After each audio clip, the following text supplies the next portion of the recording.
আল্লাহর হাবিব হাদিসের মধ্যে বলেছেন, নিসাউন কাসিয়াতুন আরিয়াতুন মুমিলাতুল মাইলা।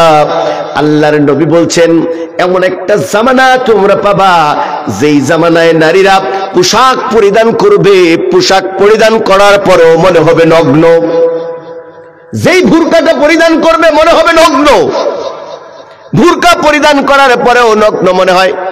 তার কারণ হলো মহিলারা কয়, হুজুর আমনে খাই আর কাম পাইছুন না, পর্দার মধ্যে আবার চাদর লইছুন। আমরা এমনিতেই ভিতরে ঢুকে সেলাই করে প্যাকেটে রয়েছি, আর আমনে আইছুন চাদর লইয়া। কি কোন ঠিক কিনা? কথা কন নাকি আপনারা?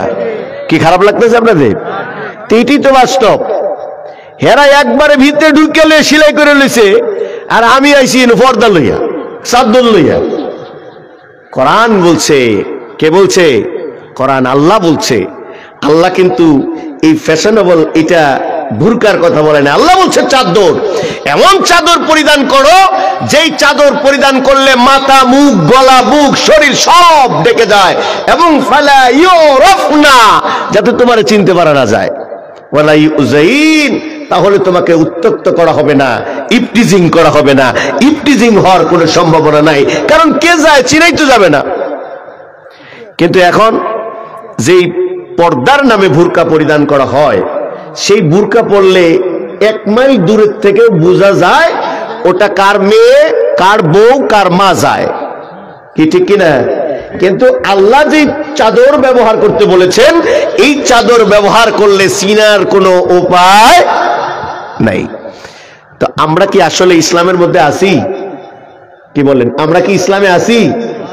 আসলে কিন্তু আমরা ইসলামে, নামে কামে ইসলামে, আসলে কাজে ইসলামে, নামে ইসলামে আছি, কাজে ইসলামে নাই। না নামাজে, না রোজায়, না হজ, না যাকাত, না পর্দায়। পর্দায় যে কাপড় পরিধান করতে বলেছে তার ধারে কাছেও আমরা বর্তমানে নাই।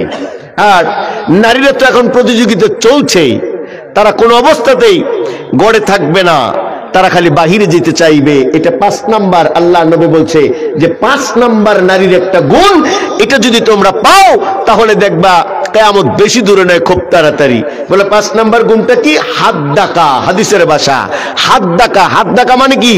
স্বামী ক্রয় করে এনে দিবে জিনিস, এটা তাদের ভালো লাগবে না।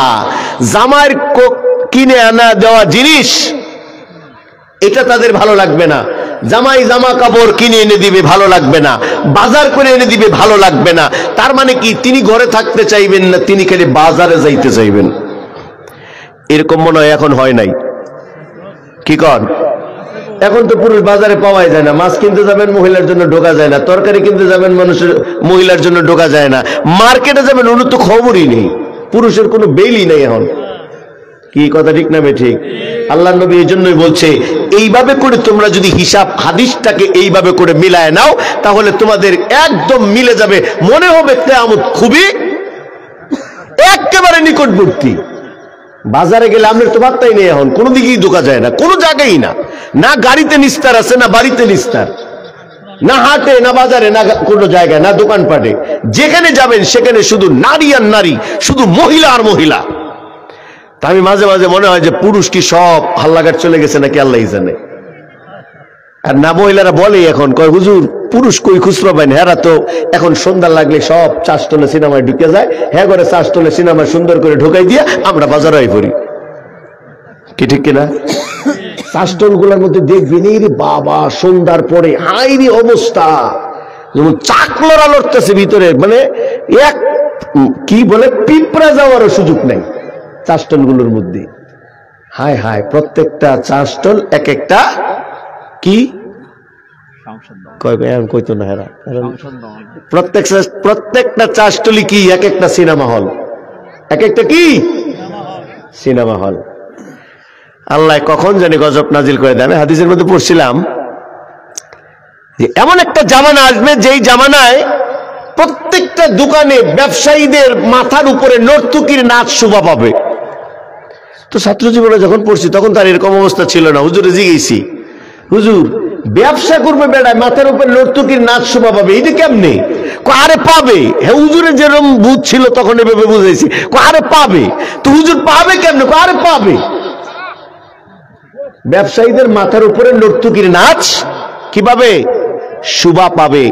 তো এখন দেখি হুজুরের আর বুঝাই দিতে হয় না, এখন নিজেই বুঝি যে ও হাদিসে যে পড়ছিলাম হুজুর যে কইছে আরে পাবে, বাচ্চা থাকলে দেখবি, এখন তো আসলে বাস্তবে দেখতেছি প্রত্যেকটা দোকানে ব্যবসায়ীর মাথার উপরে কি টেলিভিশন, আর সেই টেলিভিশনে নর্তকীর ছবি বাজে। কি কোন ঠিক কিনা? আছে না নাই? এগুলো আমাদের সমাজ, জাতি, দেশ আজ ধ্বংস করে ফেলেছে। যেহেতু আমার সময় কম, পর্দা সংক্রান্ত আর লম্বা করতে চাই না। এরপরে আরেকটা কথা বলতে চাই, সেটা হলো সাদকা। এমন নারীদের সংখ্যা বেড়ে যাবে যেই নারীরা স্বামীদের সাথে ঝগড়ায় লিপ্ত হবে, কথায় কথায় ঝগড়ায় লিপ্ত হবে। আল্লাহর হাবিব বিশ্বনবী বলছেন, যখন নারীরা স্বামীদের সাথে ঝগড়ায় লিপ্ত হবে, তাহাবাত আমালিকুম, মহিলাদের যাবতীয় ইবাদত বন্দেগী সব বরবাদ হয়ে যাবে। বলেন নাউযুবিল্লাহ। 7 নম্বর নবীজি বলছেন মারওয়াকে, এমন ধরনের নারীদের সংখ্যা বেড়ে যাবে যারা শুধু ঝগড়াই করবে না, স্বামীদের গায়ে হাত তুলবে। বর্তমান সময়ে নারীরা স্বামীদের গায়ে শুধু হাতই তোলে না, ঘরের মধ্যে দরজা বন্ধ করে ইচ্ছা মতন সাইজও করে। খালি হাতই তোলে না, সাইজও করে। এজন্য বিগত পার্লামেন্টের একজন এমপি দাঁড়ায় বলছিল, মাননীয় স্পিকার, নারী নির্যাতন আইন করছেন, এবার পুরুষ নির্যাতন আইন করে দেন। তার মানে ঠেলাটা কারে কয়? হ্যাঁ খুঁজছে, খুঁজ পাইছে। ঠেলাটা যে কারে কয় এটা হ্যাঁ খুঁজ পাইছে, এজন্য কয় পুরুষ নির্যাতনের আইন করে দেন। আমার মুসলমান ভাইরা, বন্ধুরা, এই জন্যই আল্লাহর হাবিব বলেছেন, দুনিয়া কুল্লুহা মাতা ও খায়রু মাতাঈদ দুনিয়া ইমরাতু সালিহা। আল্লাহর নবী বিশ্ব নবী বলছেন, तमाम পৃথিবীর সব কিছুই হলো সম্পদ, আর সব সম্পদের মধ্যে উত্তম সম্পদ হলো একজন সতী সাধবী নেককারিনী মহিলা। জোরে বলেন সুবহানাল্লাহ।